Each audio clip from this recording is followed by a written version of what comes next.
damai sejahtera Allah yang melampaui segala akal. Itulah yang memelihara hati dan pikiranmu di dalam Kristus Yesus Tuhan kita. Amin.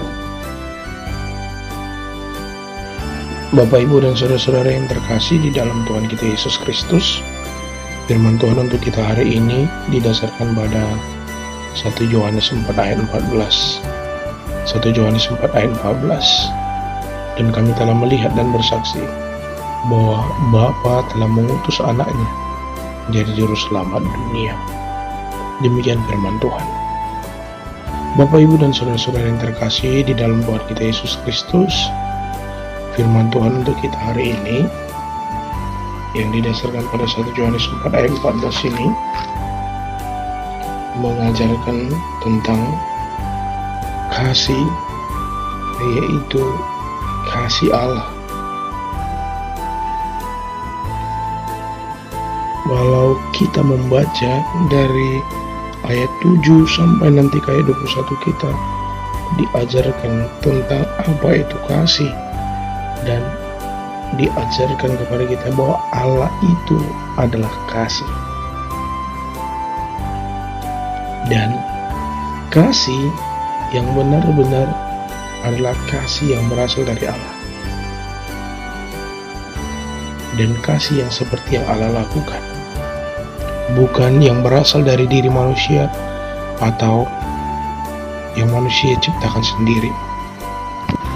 Sebagaimana dalam Nats 1 Yohanes 4 ayat 14 ini, dan kami telah melihat dan bersaksi bahwa Allah telah mengutus anaknya menjadi juru selamat dunia. Ini menunjukkan bahwa kasih Allah yang begitu besar bagi dunia ini telah membuat Dia mengaruniakan anaknya yang tunggal untuk kita. Kasih yang begitu besar. Mungkin orang bisa mengasihi orang yang mengasihi Dia, atau mengasihi orang yang begitu dekat sama Dia, yang ada hubungan sama Dia, hubungan pertalian darah mungkin. Tetapi kita diajarkan bahwa kasih yang Allah lakukan di dalam diri Yesus adalah kasih tanpa syarat. Tidak ada tuntutan, tidak ada paksaan. Betul-betul Allah sebagai inisiator, dan Dia tidak memaksa supaya orang percaya dan menerima. Tetapi bagi siapa yang percaya, ia akan beroleh hidup yang kekal. Tetapi bagi siapa yang tidak percaya, dia akan mendapat bagian di dalam kematian yang kekal. Dan melalui ini kita boleh belajar bahwa kasih yang sesungguhnya adalah kasih yang sebagaimana Allah lakukan. Dan kita mengasihi tidak lagi menggunakan kasih yang dari diri kita, karena kita tahu bahwa orang-orang jahat, koruptor juga punya rasa kasih, kepedulian kepada orang-orang lain.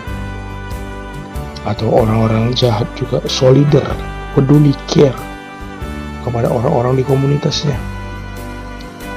Dia bahkan mau berbagi, tidak hanya harta, bahkan karena kesolidaritasannya dia mau berbagi nyawa, berkorban nyawa untuk kelompok atau gengnya. Tetapi kita tahu bahwa di luar Allah, di luar kasih Allah, kita tidak bisa mengasihi dengan baik. Mungkin kita bisa menggunakan kasih dari kita, tapi kasih yang seperti itu tidaklah sempurna, tidak lengkap, karena mungkin kasihnya punya syarat, punya maksud, punya tujuan tertentu, dan berharap untuk dibalas. Tetapi kasih yang dari Allah membuat kita menyadari bahwa kasih yang betul-betul itu adalah karena kita telah dikasihi Allah, maka kita mengasihi orang lain. Jadi kita menggunakan kasih yang dari Tuhan untuk mengasihi sesama kita, mengasihi orang tua, pasangan, dan orang-orang di sekitar kita. Jadi tidak lagi menggunakan kasih yang punya maksud dan tujuan yang berasal dari diri kita, tapi murni menggunakan kasih Allah dengan prinsip bahwa Allah terlebih dulu mengasihi kita, berkorban untuk kita, menyelamatkan kita, maka kita wajib mengasihi.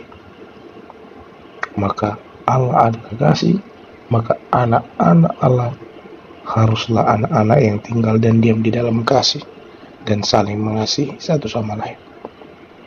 Amin.